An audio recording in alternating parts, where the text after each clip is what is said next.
since treating allergies in pregnant women is quite complicated and not all medications can be prescribed.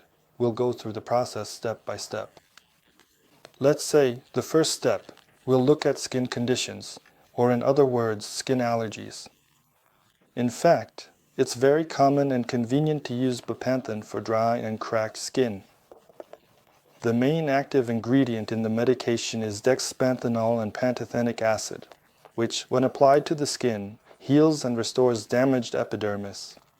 It's possible to use bepanthen, or bepanthen plus, for treating already infected skin as an antiseptic cream. It's also possible, and there are currently no contraindications, to use products containing zinc. These are skin cap products.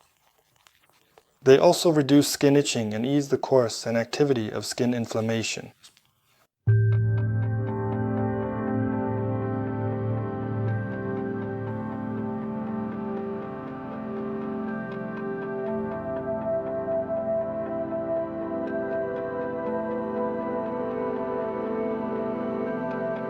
It is possible to use cosmetic products, or more accurately, cosmetic lines for atopic dermatitis. There are quite a lot of such products, starting with Topigram. These are based on lysosomal technologies. Then there's Lipitor, which is very often used for dry skin. Desitin and Emolium products as well. If there is pronounced skin itching, you can use topical glucocorticoid medications of the latest generation for several days. They are not absorbed into the bloodstream, so their use is quite possible. These are mometasone furoate and methylprednisolone acetate. But treating the respiratory organs in pregnant women is quite a serious problem. And ideally, of course, the primary step should be the prevention of allergic rhinitis exacerbations. Of course, we very often use saline solutions, isotonic solutions of sea salt and ocean water. They reduce inflammation at the site of allergen contact and moisturize the mucous membrane.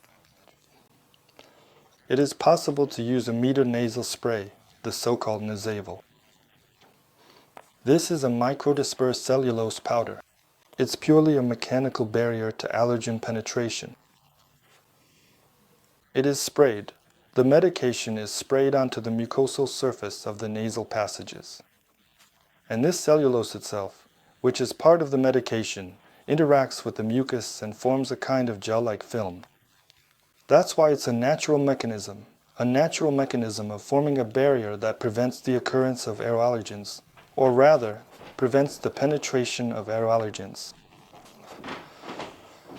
Very often we use so-called systemic medications in the treatment of allergies.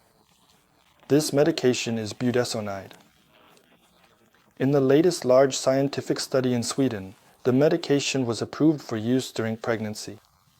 It does not cause, which is very important, congenital abnormalities in the fetus. Therefore, as an inhaled corticosteroid, it is prescribed first. In cases of obstructive conditions, the use of salbutamol is permitted. A beta agonist. Uncontrolled allergic rhinitis or difficult to control allergic rhinitis in a pregnant woman can progress to bronchial asthma with a severe course, which in turn will negatively affect the fetus. The child may suffer, and will suffer, from hypoxia, may be born with low birth weight, and labor itself may begin prematurely. In addition, the child will, and possibly after birth, suffer from allergic disorders. This is quite a significant risk.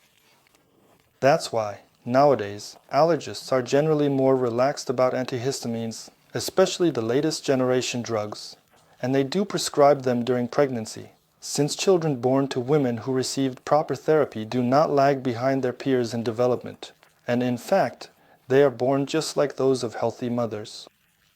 Currently, allergists believe that the use of antihistamines during pregnancy is essential, because the manifestation of this disease, an allergic disease, during pregnancy causes much more harm to the future child than not taking antihistamines, and even more than taking antihistamines themselves, which is also very important to remember. As a rule, Antihistamines of the latest generation are prescribed as they have minimal side effects.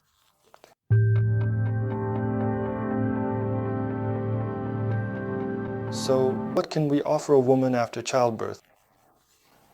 For example, let's consider a condition like polynosis and breastfeeding. Medications such as loratadine, Cyprastin, Tavigil, and Propulfen are not used. They have a toxic effect on the child. And they are also not used during lactation. These medications are prohibited. If these medications are prescribed, the child must be switched to formula feeding. However, the use of local hormonal sprays and ointments is quite acceptable. These medications are used, and lately they are being prescribed more and more often to both pregnant and breastfeeding women. They do not have a general systemic effect on the body of either the mother or the child.